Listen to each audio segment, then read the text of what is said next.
La plupart du temps, quand on veut étudier le mouvement d'un objet, au début, on doit faire un bilan des forces qui s'exercent sur cet objet. Et le principal souci qu'on rencontre à ce moment-là, c'est qu'on va toujours se demander si on a bien pensé à toutes les forces et si on n'en a pas oublié une, ce qui serait grave pour les calculs après. Donc pour être sûr d'oublier aucune force, on va voir une méthode très simple.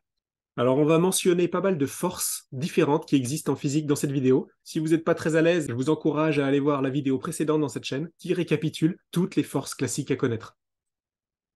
La première étape, c'est de faire la liste des actions à distance, et la deuxième étape, c'est de faire la liste des actions de contact. Bon, en gros, les actions, c'est les forces en physique, hein. Précisément, la force, c'est le vecteur qui modélise l'action. On commence par les forces à distance. Et il y en a seulement deux qu'on rencontre classiquement.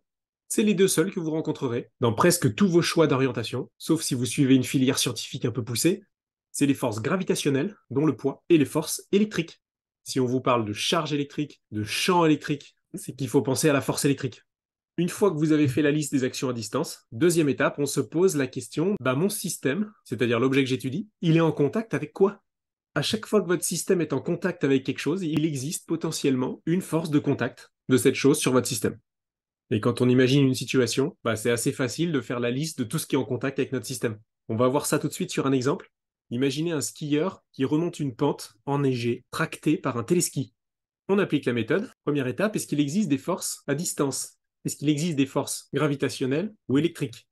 Gravitationnelles, oui, il y a le poids du skieur. La planète Terre attire le skieur par gravitation.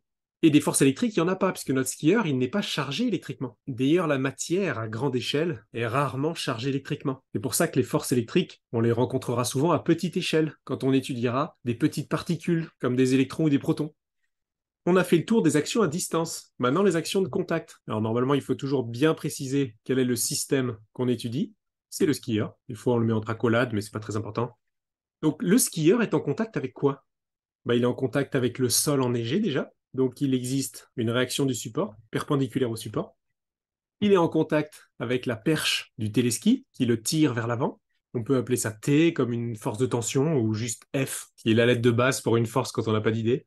Et si on veut être vraiment complet, on peut dire que le skieur est en contact avec l'air ou les molécules d'air autour de lui. Donc, il existe une force de frottement de l'air. À partir du moment où un objet bouge dans un fluide, il y a des frottements fluides. Ces frottements sont toujours opposés au mouvement, donc vers l'arrière. Et souvent, on les négligera dans les exercices. Ce sera toujours précisé par une phrase. Par exemple, on négligera l'action de l'air sur le skieur. Et là, on a vraiment fait le tour. Le skieur, il est en contact avec le sol, avec la perche, avec l'air, et c'est tout. Donc on est sûr de ne rien avoir oublié comme force. Un deuxième exemple, pour que ce soit bien clair.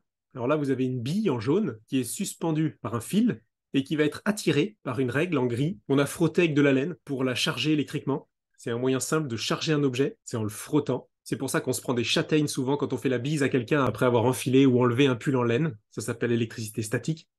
Et notre système ici, ce sera la bille jaune. On commence par la première étape. Est-ce qu'il y a une force gravitationnelle? Oui, le poids.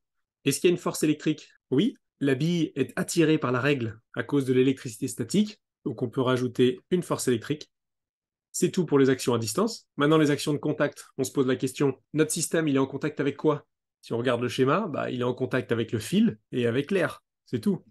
Donc on peut penser à une force de tension du fil, et on peut penser à une force de frottement de l'air, qui n'existera en fait que quand la bille est en mouvement dans l'air, et qui sera orientée à l'envers du mouvement. Évidemment, dans un exercice, si on vous dit qu'on est dans le vide, il n'y a pas d'air, donc il n'y a pas de frottement de l'air. Ça arrive assez souvent dans les contextes d'exercice. Et voilà, c'est pas très compliqué. Là, en situation d'exercice ou de contrôle, on est sûr d'avoir rien oublié, on peut se détendre et passer aux questions suivantes, où grâce à la connaissance de ses forces, on pourra faire plein de calculs intéressants, comme des calculs de trajectoire par exemple.